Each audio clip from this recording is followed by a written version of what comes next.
Hello, everyone. It's 6 o'clock. I will just start making the introduction until other members join our webinar. So I'm Ala Abdel Said. I'm the chair of the Education Committee at NANS, and I'll be presenting our moderators who will later introduce our speakers and run the journal club about our article. So we have we have a fantastic panel today. So I'll start with Dr. Anuj Bhatia. He's an associate professor at the Department of Anesthesia and Pain Medicine at the University of Toronto, director of Comprehensive Integrated Pain Program at, again, the University Health Network of Toronto. He is the chair of the Neuropathic Pain Special Interest Group of the Canadian Pain Society, secretary and treasurer of the Canadian Neuromodulation Society, chair of the Royal College of Physicians and Surgeons of the Canada's Pain Medicine Specialty Committee, co-chair of the North American Neuromodulation Society for on research. He has published over 100 papers, 6 book chapters, and co-authored 2 books on interventional pain procedures, in addition of being on the editorial board of several prestigious journals like Journal of Anesthesia and Analgesia and the European Journal of Pain. Then we have Dr. Irina Duff, who received her medical degree from Moscow and a PhD from George August University in Germany. She's currently a fellow at the Department of Neurosurgery at Johns Hopkins University School of Medicine. She's a recipient of the prestigious Ruth Kirstein National Research Service Award, T32 Research Training Grant. She is a peer reviewer for neuromodulation, and she has a passion in teaching and mentoring medical students, and she plays a major role in coordinating our journal clubs. And then we have Dr. Nick Nizovic, who is the Vice Chairman of Research and Education at the Department of Anesthesiology and Pain Management at Advocate Illinois Masonic Medical Center in Chicago, and he's a clinical professor of anesthesiology and surgery at the College of Medicine, University of Illinois. He is the current president of the Illinois Society of Interventional Pain Physicians, director at large of the North American Neuromodulation Society Board of Directors, and again, serve on the editorial board of several prestigious journals, have hundreds of publications and dozens of national and international presentations. And he's been cited more than 4,700 times, including recent publications in high impact journals like Lancet. So again, we're very happy to have our panelists, our speakers, and all attendees. And from here, I'll hand it to our panelists to start, our moderators to start introducing the panelists and run the journal club. Thank you all. I'm so delighted to introduce our esteemed faculty, true leaders in neuromodulation field. Dr. Tim Deere is the world leader in research, product development, and education in the practice of interventional spine and pain treatment. He is the president and CEO of the Spine and Nerve Centers of Virginia. He is also a clinical professor of anesthesiology at West Virginia University School of Medicine. Dr. Deere has been a leader in the field of interventional techniques and neuromodulation for more than 2 decades. His research career has included many studies which achieved FDA approval and many first-in-human approved devices. His work has led to more than 300 peer-reviewed publications, several book chapters, and many classic textbooks. Dr. Deere has held many national and international society positions, including his current role as a chairman of American Society of Pain and Neuroscience, past president of International Neuromodulation Society, and the president emeritus of the West Virginia Society of Interventional Pain Physicians. Thanks for having me. I'm certainly honored to be here. I look forward to this great discussion tonight, Dr. Duff. I think it's going to be amazing. And really the things we're talking about tonight are going to be so important for the future of our field and for all the young people tuning in tonight. It's a true honor to have you at our journal club. It's great to be here. Thank you so much for finding time to join us today. Dr. Magdalena Netescu, she's a professor of anesthesia and critical care and the program director for multidisciplinary pain medicine fellowship and the section chief of the pain management services at the University of Chicago School of Medicine. She completed a surgical internship at the University of Iowa and anesthesia residency at the University of Pittsburgh Medical Center. Following a pain medicine fellowship at the Cleveland Clinic, she joined the faculty at the University of Chicago. She is an accomplished national and international educator, author of numerous textbook chapters and scientific papers, and a member of many professional organizations and scientific committees that review the academic curriculum for various pain medicine meetings. As a president of Association of Pain Medicine Program Directors, Dr. Anatescu's efforts were directed to the pain medicine match and to development of educational materials for pain fellows. Dr. Anatescu's research focuses on improving the quality of life of patients with acute, chronic, and cancer pain through multimodal interventions. She is currently engaged in several studies that evaluate the effect of neuromodulation on several common pain conditions. She is also the chair of subspecialty program directors in Association of Academic Anesthesiologists and is a member at large of International Neuromodulation Society Board of Directors. We're happy to have you, Dr. Anatescu. Happy to be here. Thank you very much for the invitation. Dr. Richard Knopf doesn't need to be introduced, but still, he serves as a president of Neuromodulation Foundation and the Institute of Neuromodulation at this moment. He is a professor emeritus of neurosurgery, anesthesiology, and critical care medicine at the Johns Hopkins University School of Medicine, where he directed the neurosurgery spine service for 16 years and co-directed the division of functional neurosurgery for 10 years. He's also received his medical degree, postdoctoral training in biomedical engineering and neurosurgery training at Johns Hopkins. The American Academy of Pain Medicine recognized Dr. Knopf's research achievement and clinical expertise with its Founder Award in 2007, Life Achievement Award from the North American Neuromodulation Society in 2009, and from the American Society of Interventional Pain Physicians in 2017. And the Giant of Neuromodulation Award from the International Neuromodulation Society in 2019. Dr. Knopf, without any further ado, please take away.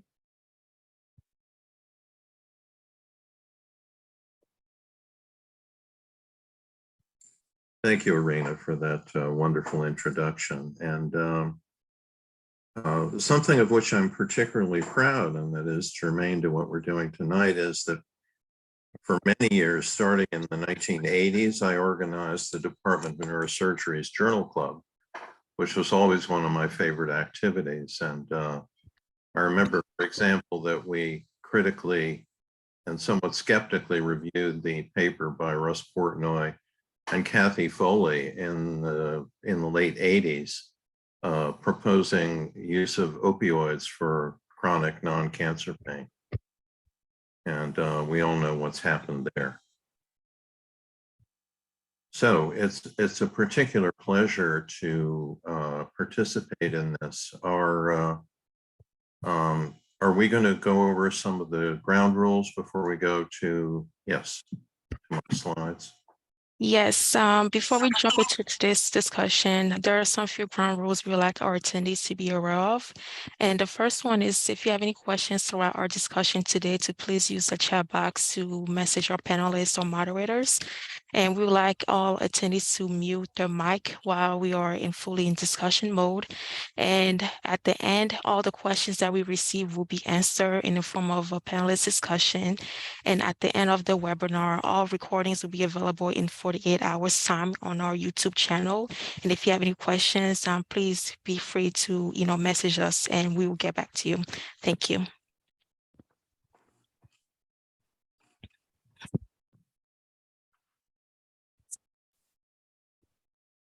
Okay, my turn again. So this is our title for tonight, a paper by Druva et al. In JAMA Neurology. And Irina has already introduced me in the various hats that I wear. The next slide is just my disclosure slide. Can we advance to that, please? Okay. And we'll leave that up for the traditional 14 milliseconds. And the next slide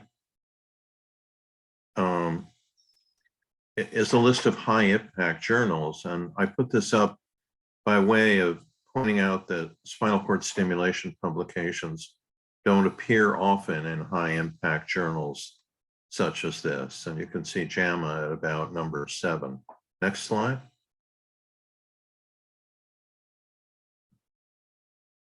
Until recently, JAMA, that is the main JAMA journal, had not published any research papers at all in the field of spinal cord stimulation, as shown in this Wikistim search of over 3,000 SCS research reports.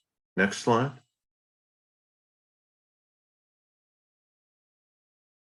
As you can see from the second half of its title,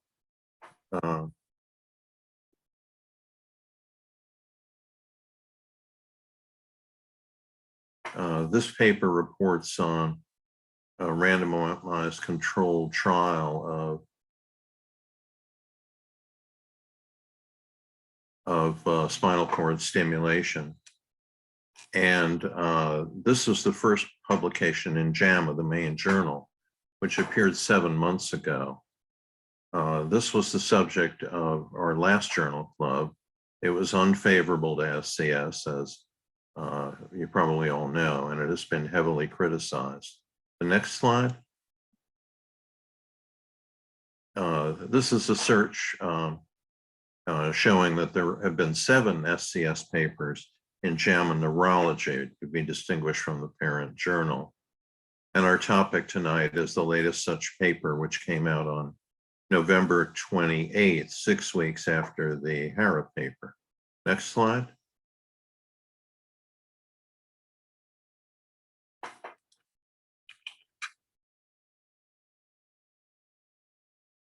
So as you can see from the second half of the title here, this paper reports on SCS versus conventional medical therapy for pain.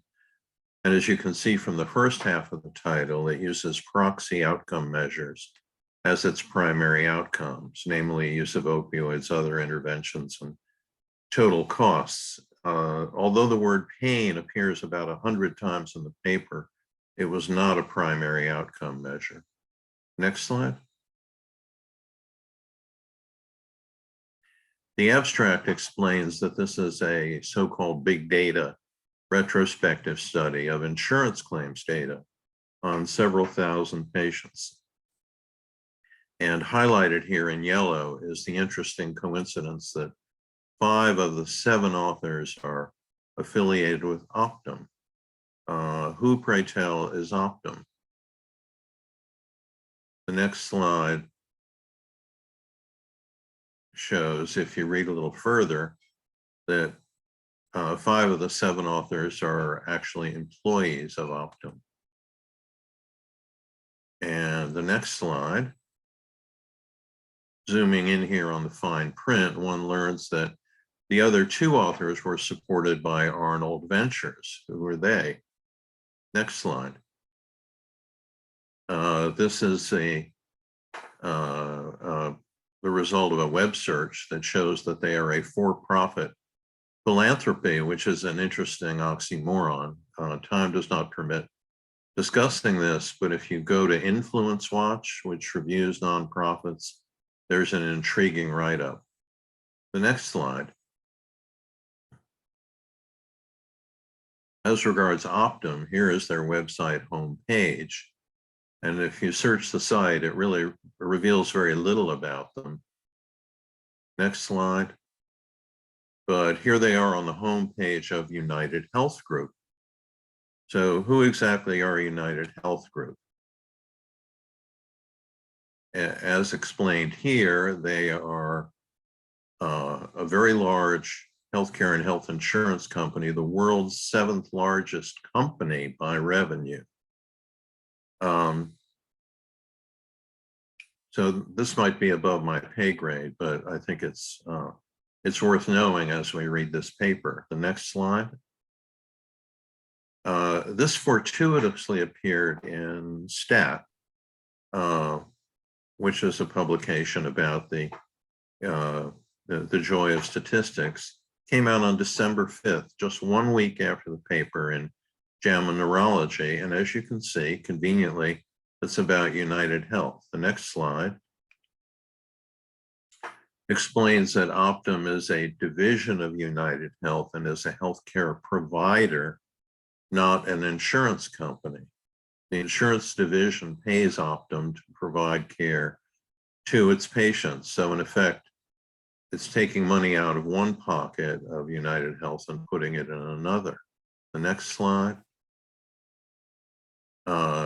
presents estimates by Herman, the author of the paper, that 38% of United Health's insurance revenue goes toward the provider unit called Optum Health, and 56% is captured by Optum RX. That totals 94%.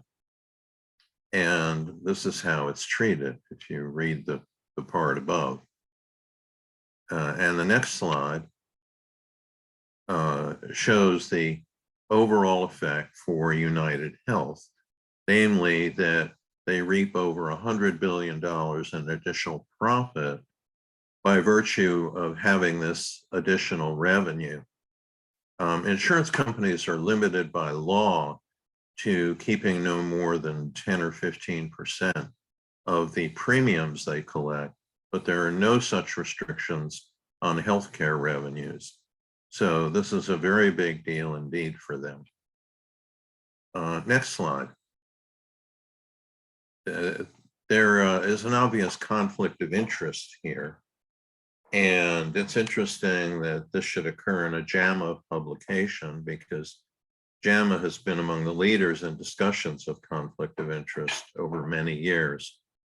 Two of its editors-in-chief contributed editorials in 2008 about the adverse influence of industry sponsorship. Of course, here they're talking about sponsorship by pharma and the medical device industry. This first editorial is from Marcia Angel, and the next slide shows one from Kathy DeAngelis. Both of them are focusing on what we typically think of as research sponsors. But what we have in the case of the Druva paper is a for-profit health insurance company. Is it possible that they would have the same sort of potential influence on the contents of a publication that other industry sponsors do? Next slide. So here is the title slide of the publication from JAMA. So it has a number of flaws, notably unrecognized conflict of interest. The next slide points out that Druva et al. Somewhat hypocritically dismissed studies funded by the medical device industry, and failed to recognize their own arguably greater conflict of interest. So this might be an example of what is sometimes called policy-based evidence. Next slide. So this was the first published critique of the Druva paper. It appeared in January, a few weeks after the paper came out. The next slide is the first slide of a presentation by Parag Patil, who's heading the NANS Conflict of Interest Project, and he presented this at the meeting in January. And so on and so on. I haven't gotten into the specifics for which the Druva paper can be criticized. I have a number of colleagues to follow me and look forward to hearing what they have to say about it. Thank you very much. Thank you very much, Dr. Noor, for introducing this paper.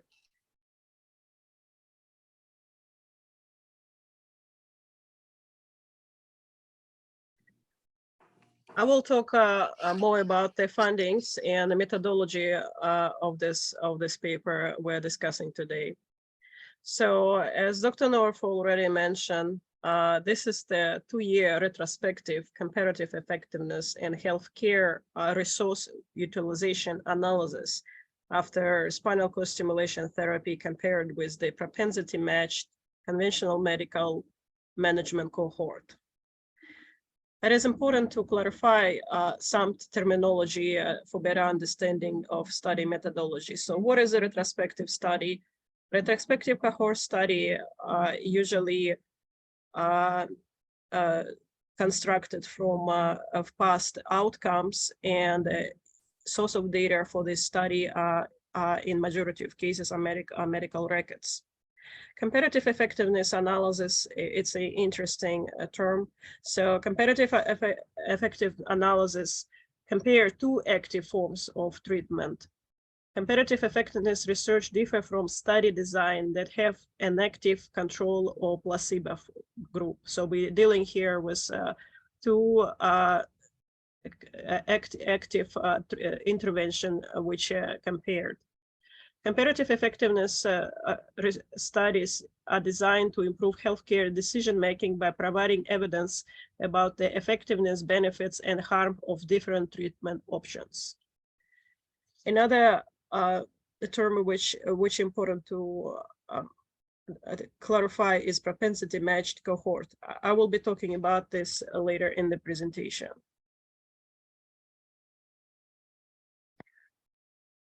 So as I already mentioned, source of data for the study were medical records of adult individuals from Optum Lab data warehouse. So administrative claim data, including longitudinal medical and pharmacy claims from US commercial and Medicare Advantage enrolls were recorded for the study. So the time window was almost 5 years, and data from 2015 to 2020, and data were analyzed from 2021 to 2022.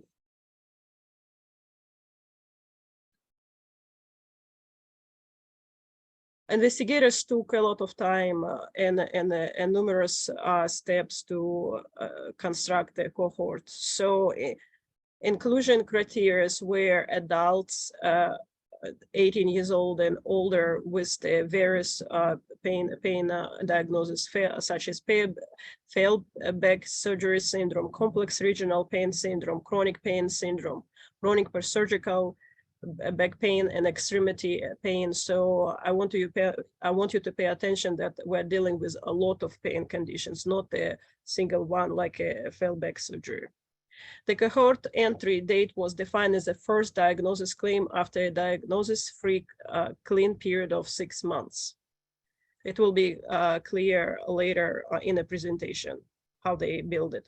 Individuals without 6 months of continuous pharmacy and medical coverage before and 12 months after cohort entry were excluded. So this is where it's exclusion criteria. So another exclusion criteria were participants with any other neuromodulation treatment, such as DBS for Parkinson's disease or sacral neuromodulation, together with diagnosis of fecal and urinary incontinence, food drop, any plastic pain, and neurogenic bladder. So any participants who didn't convert into their permanent SAS implantation were also excluded.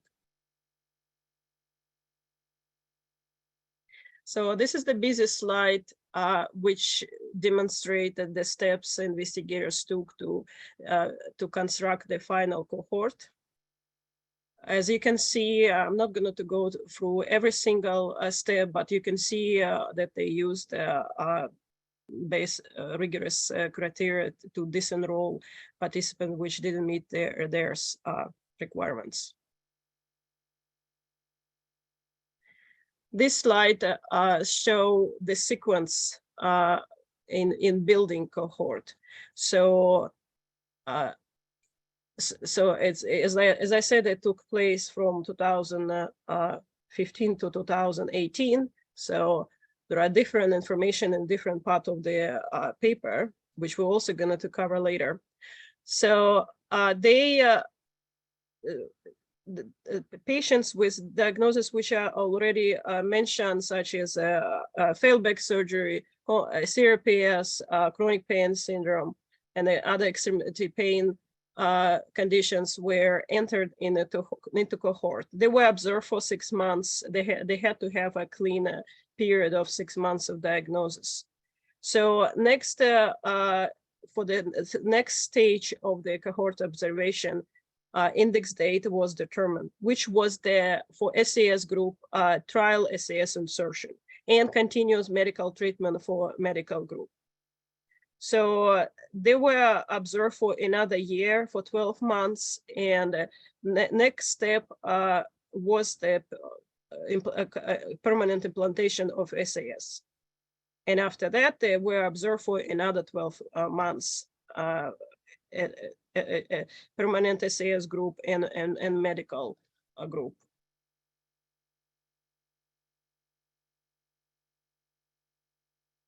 So the exposure of interest and analyze intervention were permanent SAS implantation. And for the medical group, conventional medical management, which also comprise of many medical pain intervention, such as use of pain medication, spine surgery, radiofrequency ablation, epidural and facet corticosteroid injections, and other conservative non-pharmacological therapies. So I again want you to pay attention that there are a lot of pain medical intervention, which doesn't make a study clean, incoherent. So the primary outcomes were chronic opioid use and also long-lasting opioid use. Other outcomes were, as I said, radiofrequency ablations, spine surgeries, corticosteroid injections, and use of other medications. So for healthcare utilization analysis, two measures were analyzed: the total cost of care, so the quantity of medical visits, and the number of medication prescriptions.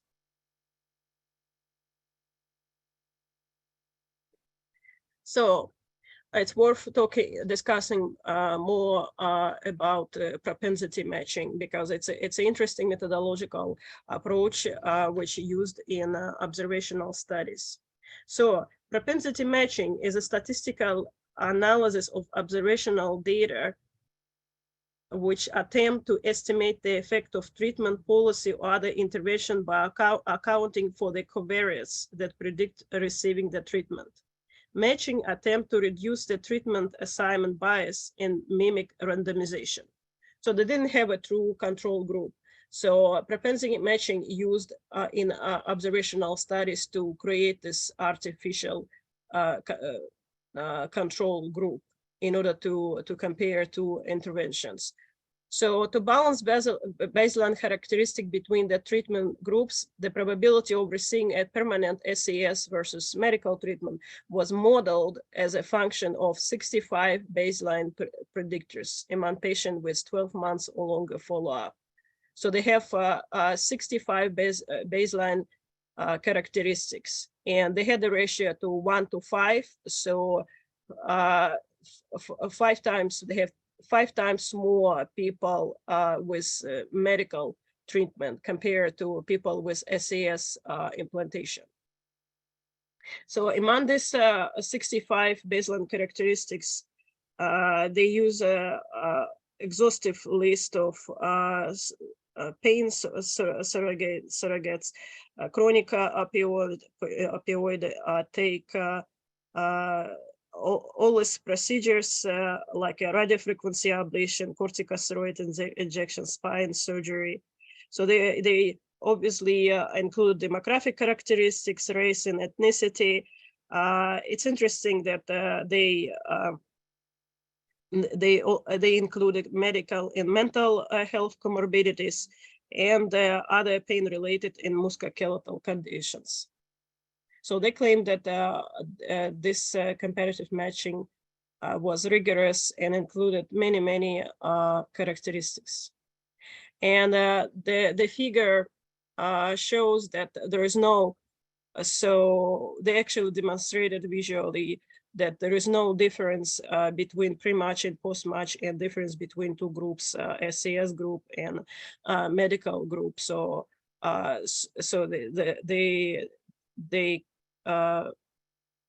proving that matching was done well. So as usually, the most important slides are result slides. So as you can see, it's a busy slide. You can also look at the paper, but I would like to go over main points. So they use a lot of surrogates of pain, average morphine milligram equivalent number of opioid scripts, chronic opioid use, which is considered surrogates of pain. And they're showing data for first 12 months and second 12 months for the second year. And there are no difference between, for the measures I mentioned, there are no difference between groups. So they're showing that actually people, participants with SES implantation filled more prescription for opioids than slightly more than a medical group. For their interesting observation that which is completely logical, SES group had less epidural corticosteroid injection, radiofrequency ablation, and spine surgery in the first year. So they're claiming that there is no difference in the second year.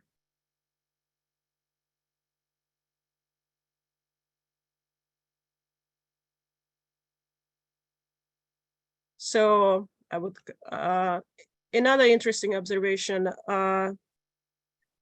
that patients with SES implantation filled more prescriptions for antidepressants. I don't know how trustworthy this data, but it's interesting to discuss later.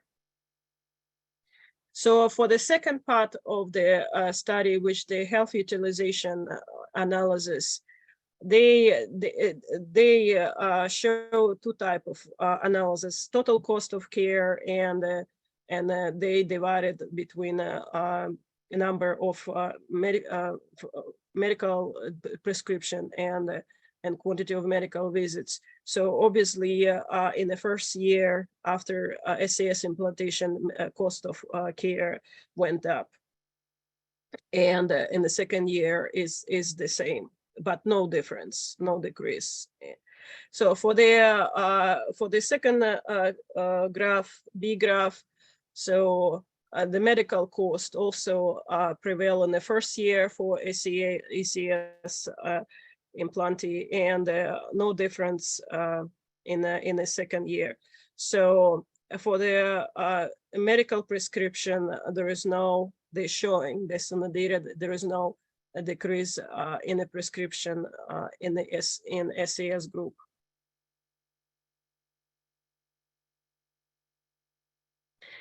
So they do talk about limitations. So they see actually how their study could be improved. So they mentioned that it's observational study, and as much as they did this propensity matching, it's there's so-called comparative group or control, and group is not a true control.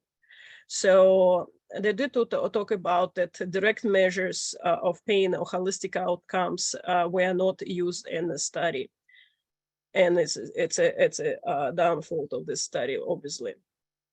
So patients with chronic pain could have received benefit from SES, but require medication and procedure for other areas of the pain. So they trying to explain that the absence of difference in medication use could be because they continue to use pain medication for other pain conditions. The data set didn't include functional measures such as quality of life or ability to return to work, which is the major point which accounted right now in ongoing studies, and should be the important factor together with direct measures of pain. for the future randomized studies. So the study population didn't include individuals with Medicare fee-for-service or Medicaid insurance. So they're saying that not all kind of insurance types were included. This might be in count for the fundings they received. So I'm happy to transition this presentation to Dr. Nick Nizevic, who is gonna talk about editorials and actually provide analysis of this study before our esteemed panel will start their discussion. Thank you, Irina, so much. Thank you, everyone, for joining us.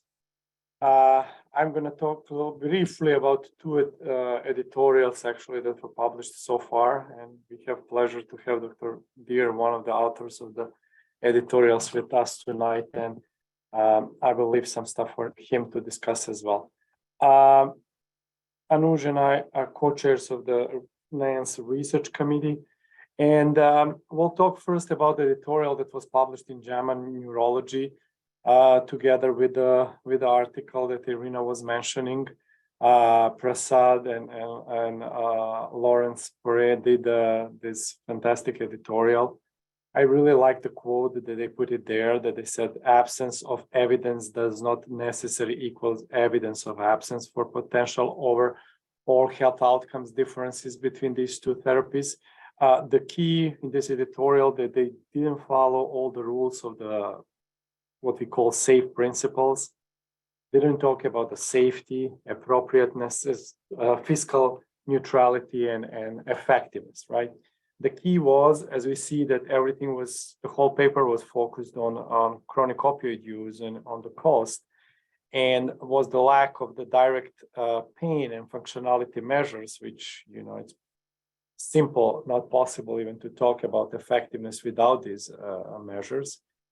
And even, chronic opioid use that they use, that they have at one of the key outcomes pose a potential confound of circle logic, and because these variables are also likely strong surrogate for healthcare utilization and cost. And a very important point that they brought is sampling bias, because as you can see, oops, I'm sorry, I went too fast. As you can see here, because they included the patient's review from 2016, 17, and 18 for these 3 years. And as we can see for the 2018, actually they disenroll about 56% of the patients and enroll only 28%. And we are talking about 2018 when all those high frequency, all the new technologies from spinal cord stimulator came into the market, and for some reason they excluded majority of these patients. Regarding the criticism as well, because there was no formal cost utility analysis done, therefore we cannot really use as argument. Another key point was that nearly all patients who are offered the spinal cord stimulator have failed the standard convenient medical management, and that means continuing management was not feasible alternative to these patients. And they cited a few studies also regarding cost effectiveness. As you can see, one of the cited studies that follow patients for 5 years actually showed that in the first 2 years or 2.5 years was really no difference between the spinal cord stimulator group and conventional pain therapy group. However, you can see here at the 5-year period of time, the average cost for patients with a spinal cord stimulator was about $29,000, and for patients with conventional pain therapy about $38,000. That means 2 years, it's most likely it's not enough to see the difference. Another study also that was cited in this editorial showed that actually again at a 2-year cost effectiveness analysis also even though these spinal cord stimulator patients were having better effect, the 2 years time point didn't show cost-effective difference. And another retrospective review that followed patients for 9 years again showed that these time points at 3, 6, and 9 years was clearly a difference in patients and clearly cost effectiveness in favor of spinal cord stimulators. Another study of Dr. North that was also cited there was reoperation and cost of spinal cord stimulator versus reoperation, because the patients with failed back surgery, most likely if they don't get spinal cord stimulator, they're going to go out there reoperation, again showing effectiveness of this method. Dr. Tim Deere, Ala, we have two authors tonight in our panel. Did another editorial in Journal of Pain Research. First of the things that they mentioned was authorship, that 2 academic cardiologists and numerous people employed from Optimum Health, which also Dr. North already mentioned the conflict of interest. They were talking about pain therapy and effectiveness of the pain therapy. Another thing was the sunburst study was cited as well, because these usually patients that require the spinal cord stimulator have chronic pain for on average about 12 years, and also discussing how this conventional medical management actually is not good comparison for spinal cord stimulator, because most likely, because we have no idea for how long these patients were on this medical management, and most likely they are in the early phase of treatment, which is not going to be a good comparison group with a spinal cord stimulator. Also, they made this nice graph in the editorial, because authors stating that giving epidural injections didn't have any effect. However, if you see these figures here, we can see that was decrease.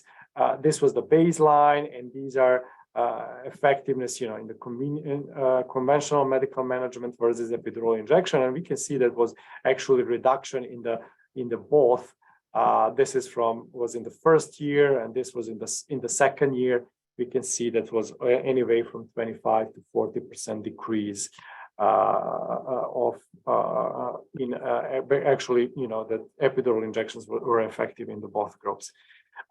Again, they pointed to this figure that was not part of the paper but was kind of supplement where this time point started, and as you can see here, the measuring those 2 years actually started in the trial period. That means this clock excluded the period prior to spinal cord stimulator implantation. That means they were not able even to detect whether was a real difference in the opioid consumption. They also pointed out that in this period of time that they looked from 2016 to 2019 came all these changes in the CDC guidelines regarding the opioid prescription. And another really key factor that that they also miss in the paper, that they were unable to indicate whether the opioid use was just for the area of pain being treated with spinal cord stimulator, or was any other reason for using these opioids, because majority of these cases patients could have some other pains that were not targeted with spinal cord stimulator, and again bringing to attention this total cost of care that they actually used, and not cost of just pain management and this type of pain which was treated with spinal cord stimulator. However, they pointed out that even though they stated that 17.9% of patients have complications, that actually complication rates are pretty low. For infection and inflammation, we can see it's about 2.1%, and for generator removal was about 1.8%, which actually matches all the studies. That means summary of their criticism. First, that this real world evidence analysis is misleading due first to lack of authorship with knowledge of treatment under the study, inadequate propensity matching criteria, unclear conflicting study design, and differences between figure and text, enrollment date bias due to shifting opioid guidelines and prescribing patterns, misleading conclusions and representations of data, unclear conflicting analytical methods, and use surrogative of pain as not valid method for determining effectiveness. And that was it from me. Magda, can you please take it over? Sure, absolutely. So my analysis is a little bit more on a big scheme of things, just looking from a bird's eye view and just like pretty much trying to go through the association and what things went wrong with this paper. So I always am under the opinion that if you really look for evil in something, you'll find it. And it seems that the authors of this paper did exactly that. To start with, I just wanted to present in general, globally, what is an association and what is a fact. So, association is, we have here in University of Chicago a famous book, you probably heard about it. It's called Freakonomics. So it was basically published in 1998, and it showed, how to critically appraise the association around us, and how to actually look with a critical eye, and just try to dig deeper into the information around us. So one of the association which is presented in that book is about the correlation between the high power lines and child cancer.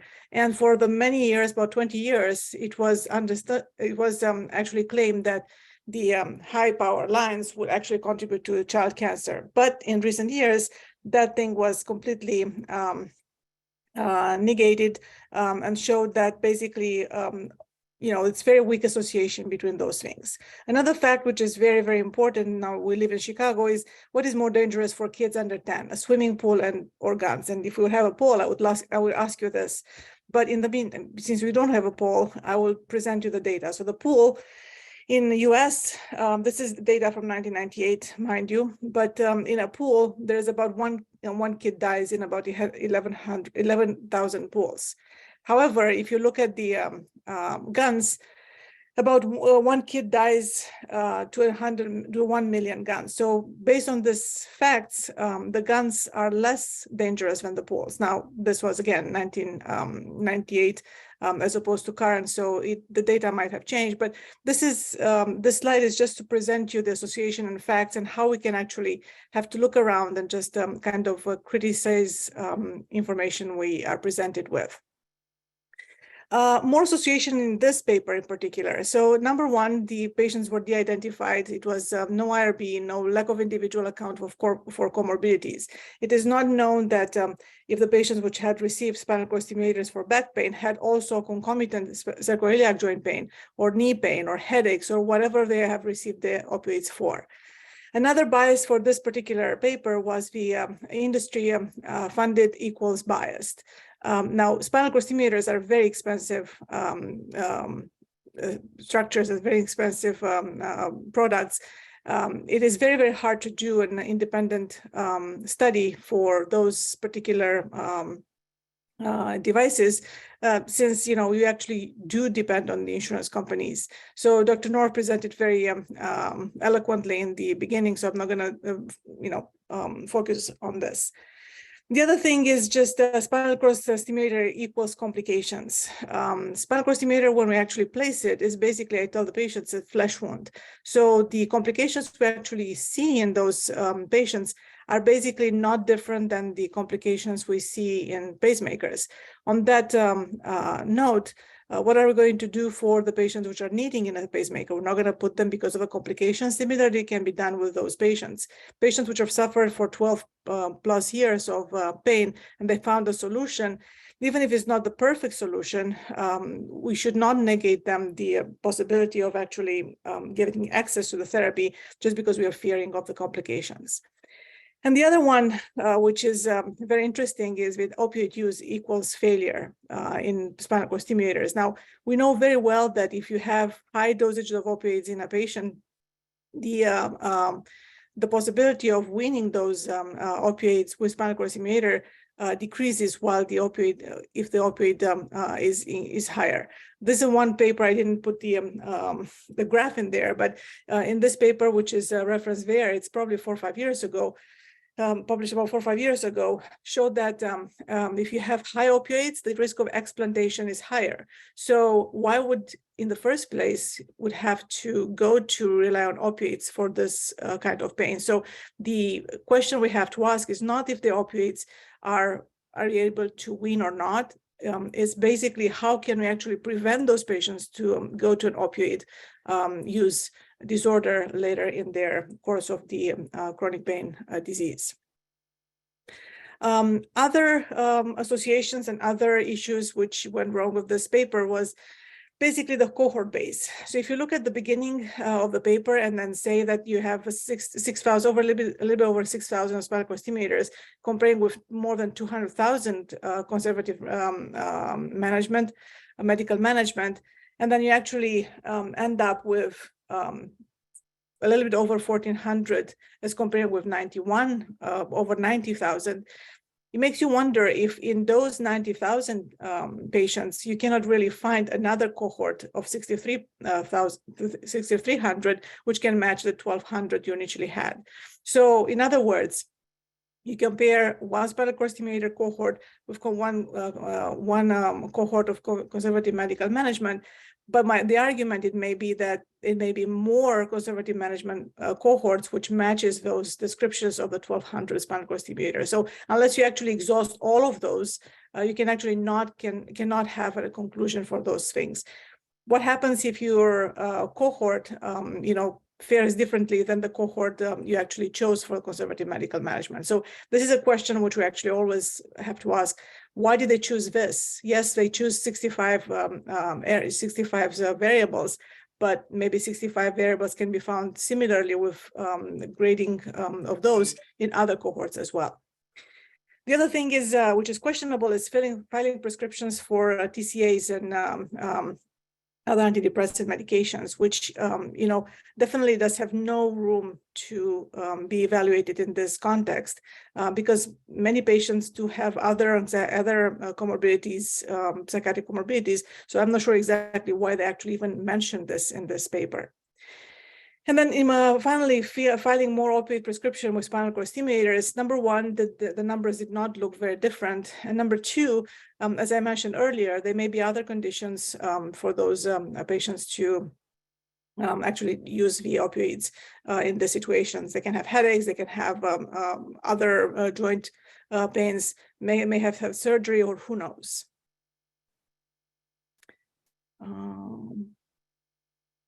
Moving on. Did I miss one? Yeah. So the other considerations is opioid consumption was used exclusively as an independent primary outcome. However, I think the speakers before me alluded to the fact that the pain scores and opioid consumptions is not necessarily a main way to evaluate pain conditions, chronic pain conditions. Activity of daily living, quality of life, functionality, all those things have to be taken into consideration. As mentioned, the complications assessment is, when you put a spinal cord stimulator in, the complications are not different than the pacemaker literature. So, why would you actually focus on those complications necessarily of, very low infection rates and stuff like that? It is expensive and not cost efficient is one of the claims of those authors. However, it is an initial high initial cost. The cost of compensation of this initial cost is probably 5 years. The time of compensation for this is about 5 years, not 2. And then, the 2 graphs I'm putting here are from a paper originated in the United Kingdom, where they actually assess the NHS and how likely is for those insurance in United Kingdom to actually support this therapy. And as you can see, is higher than the NHS supportive. The insurance will actually approve this type of therapy. And finally, when I looked at the paper, when I read it, it looked really as ChatGPT would write this paper by itself. And this is one of the things I would like to introduce as to like a thing to a statement to think about, that yes, artificial intelligence is wonderful in specific situations, but it can also be detrimental. If all you look is for association, as a computer app like a ChatGPT would do, without looking deeper into the comorbidities, variables which are related to the patient outcomes, you may find different conclusions which are not true and be detrimental for patients on the long term. That is me. Thank you.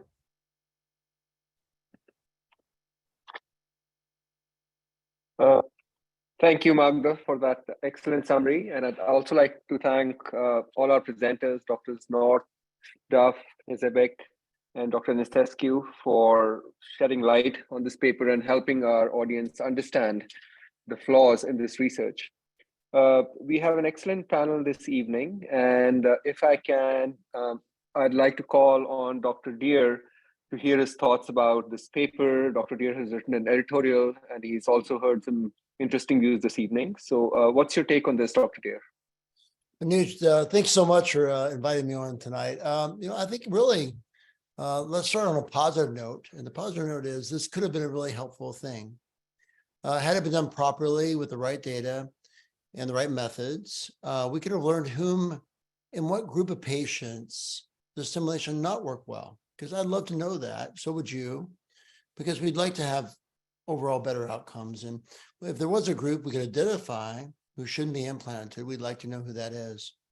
But I think what we saw tonight from the slides, and great job by the faculty tonight, we really saw that there was a disconnect here on so many levels. So I'll just give you a few general thoughts. One is, if you and I wrote a paper on interventional heart failure and the monitoring of that by cardiac MEMS, for example, we would really not know the context of the data we're looking at. So that's failure number one to me. I mean, we would do a terrible job, even though we tried our best. So if we gave the authors credit for trying their best, they were at a huge disadvantage by not understanding this chronic group of pain patients. Number two, I think is really important, and I'll give you an example. Today, the FDA approved a recent study on non-surgical back pain. And in that study, the group that was CMM, and they had failed CMM to get into the study, unlike this analysis where they may be a new patient with CMM. Over 1 year, their actually function, in 94% of patients, their function diminished. Only 6% improved their function. So I don't think it really looks at things like the function of people over time. So that's number two. And then lastly, I think any of those on the call who've been involved in an FDA IDE, where you're trying to get either indication for a new device or a new indication, knows the scrutiny you go through for an FDA, and FDA does a wonderful job. I think the team there, who I know quite well, just do a great job. And if you go through that scrutiny, you know that the studies there are very, very valid, and maybe more valid than an independent study, which usually aren't very independent. Usually there's an agenda. So I think to rule some of those studies out was a huge failure on behalf of this group, much like the Cochrane group, which maybe we can talk about in a future journal club. I have an editorial pending with Michael Leong and Jason Pope, Michael Schachman on that as well. But I think that what we have to start doing is defending ourselves. My last thought is we have to become proactive, because this defense of what we do really is not the way to go. We need to be more proactive, and we're doing our best. We're publishing in JAMA Neurology, we're publishing in Lancet Neurology, but we got to continue to develop more and more level 1 data. So that's some initial thoughts, Anuj. So I'll take any other questions or thoughts you may have. That's a great summary, Tim. Thank you for that. And I think it helps our audience to understand what the issues are and what the stakes are here as well. So I'd like to be a little provocative and ask each of our panelists their take on the sum total of what we've heard. So, what I have heard, that this is flawed research. There seems to be conflict of interest and possibly a hidden agenda. There also seems to be an intellectual bias, or a lack of understanding, as Tim pointed out, about SCS as a modality. And there is a clear failure of peer review process here, going into a high impact factor journal with some very basic flaws, which should have been picked up, as the paper made its way through. So if I can ask, and I'll call out people in succession, one thing they would have liked to see have been done different with this study, what would that be? So perhaps Dr. North, if you're there, can I call on you? Certainly. Thank you, Anuj.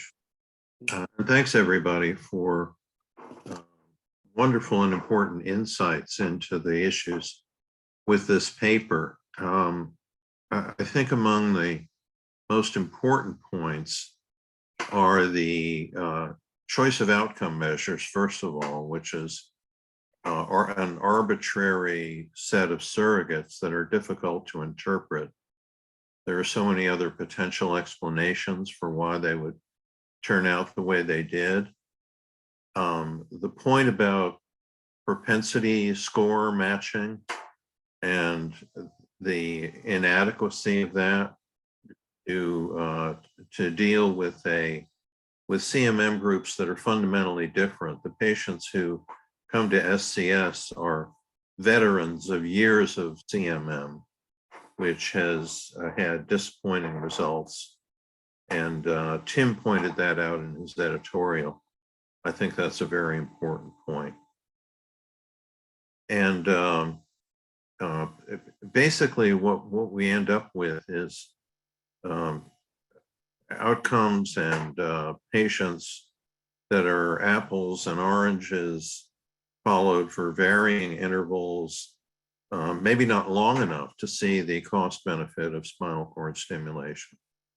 And so I agree with Tim that potentially this could have been a terrific and very useful paper with all the resources that this group had to devote to it. But unfortunately, that was not the case. Thank you, Dr. North. Those are great points. I'd also like to ask the panel's thoughts on this use of big data. We live in an age of big data. Everyone's collecting data. We are likely to see more papers come out. Some of them may be favorable or done, in a scientifically robust way, and some, like this paper, may not be so robust. So how do the panelists think we should respond to this kind of research when, the initial numbers look really impressive? You're talking about 8, 9, 10,000 patients.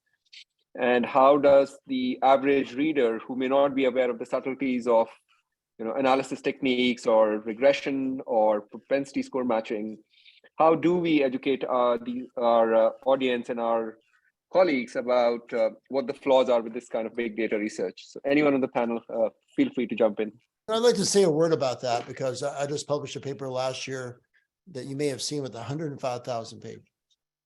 Look at a rechargeable versus non-rechargeable devices where we found they were about the same.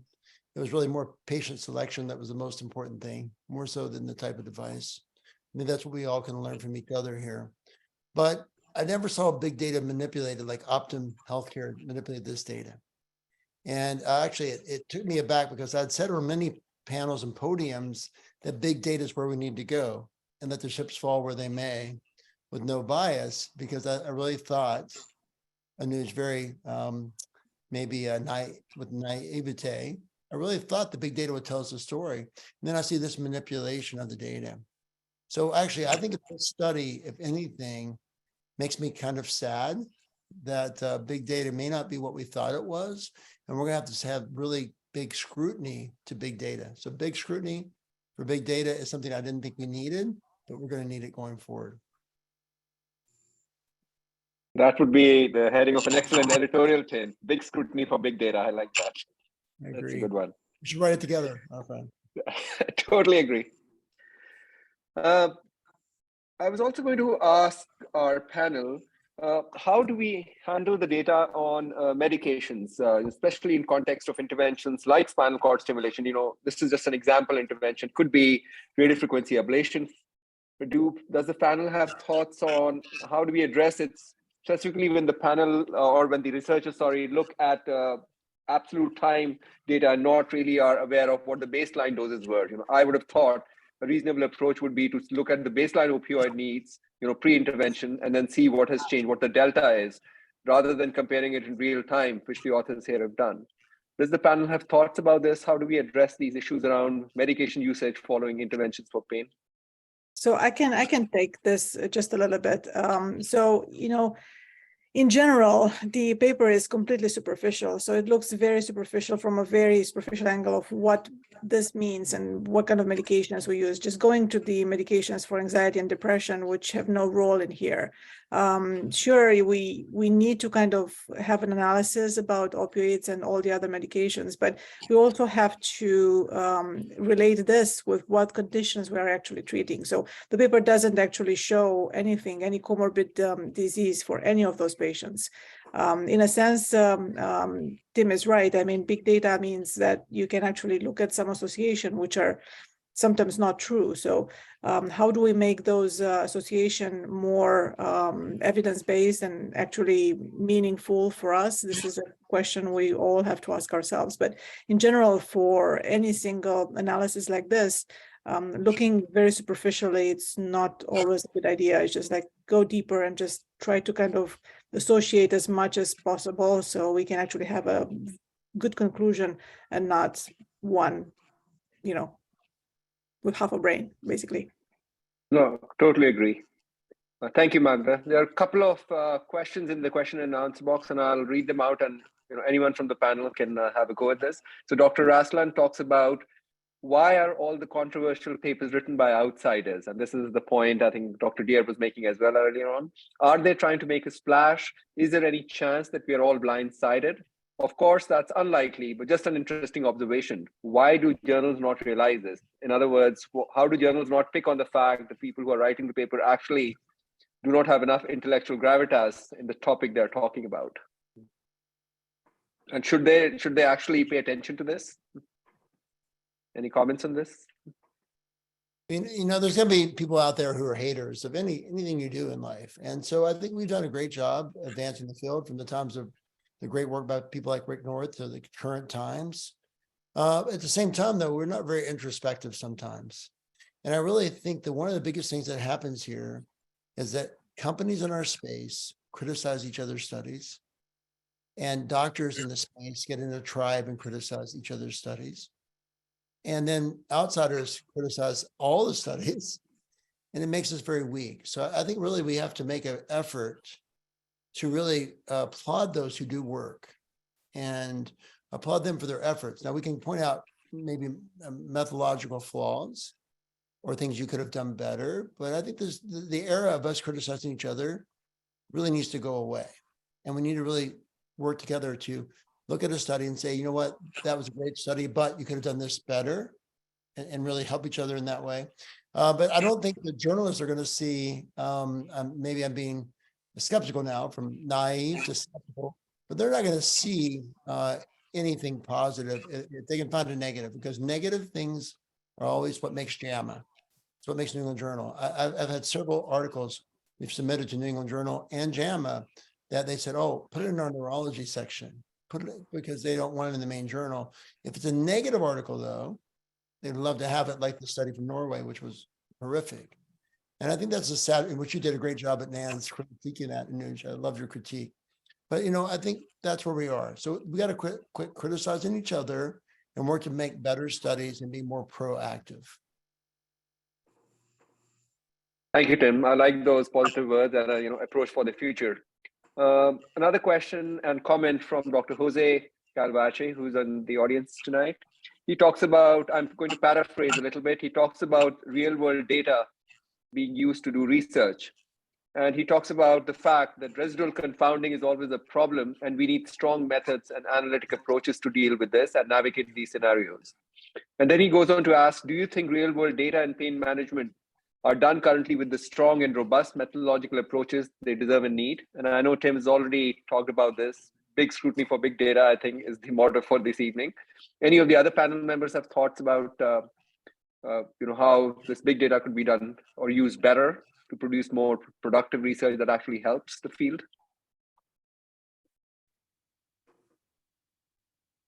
So I can comment. Just my husband is usually it's a math, applied math scientist. When we talk about big data, he always tells me that big data means millions and millions of points, not 100,000 points, millions and millions. So if we really want to have something very meaningful, we actually have to expand this. And just, do the computer work and, pair with people in IT and computer science to kind of help us understand what we're missing in this. Data points in artificial intelligence done by 5,000 or 10,000 is not big data. Big data is millions of points, not, little.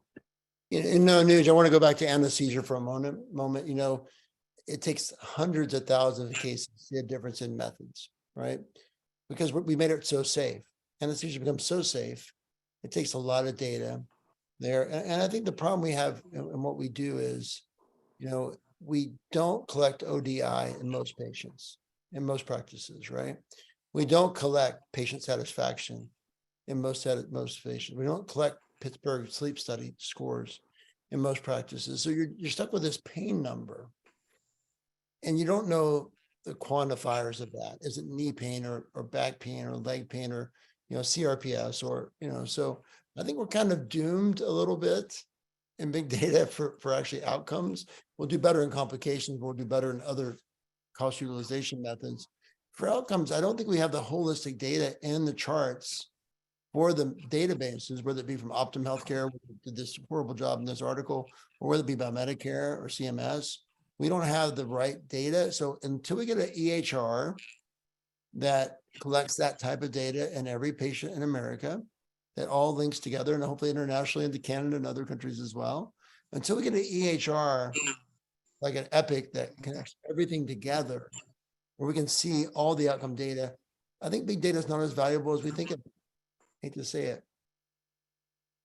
Great points, Magda and Tim. I think really for our audience, I think it's important to understand that the garbage in is garbage out unless we have the right data points that we're recording. And maybe this is a call to arms for organizations like NANS and the INS and the Canadian Society to actually invest time and effort in developing registries that can hopefully inform better research in the future.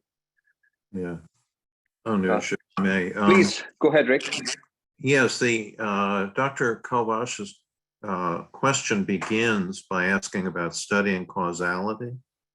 And that's really a practical impossibility with real world data, if by that phrase we mean data collected and reviewed retrospectively. Only a prospective trial, a randomized trial, is really capable of showing cause and effect. And in fact, when data are reviewed retrospectively, there is the potential to manipulate them to prove whatever one's goal might be. If one is so inclined, that's cheating, of course. But it's perfectly possible to develop exclusion criteria, which for reasons unrelated to the real variables that are important in the study, just happen to exclude patients that work against the conclusion one wants to draw. And so I think we shouldn't get our hopes up as far as determining cause and effect in particular from big data. That's a great point, Rick. Thank you for reminding everyone that association doesn't equal causation, and you can draw 100 associations. That may mean not a single causation based on the conclusions. So I think it's been a great evening. I thank all our presenters and the panelists for discussing the study, using a scientific lens to actually try and understand what can be done better. And I always feel we should end on a positive note. Every piece of research, even if we don't agree with it, it's actually an encouragement and impetus for us to actually produce better research rather than just criticize it. And I think some great points have come out from the discussion this evening. And I would like to remind our audience that the NANS annual meeting is a great forum for carrying on these discussions, meeting colleagues and learning about new research. The next meeting is going to be January 18th to 21st at Caesars Palace in Las Vegas. I hope all of you will be there and we can discuss more over a drink or a cup of coffee, whatever you prefer. And hopefully we'll have more webinars from NANS in the next few months, talking about research that is pertinent, looking at both good research and not so good research, which could have been done better. So I thank everyone for attending this evening, and I wish you a good night. Thank you. Good night. Night. Take care, guys.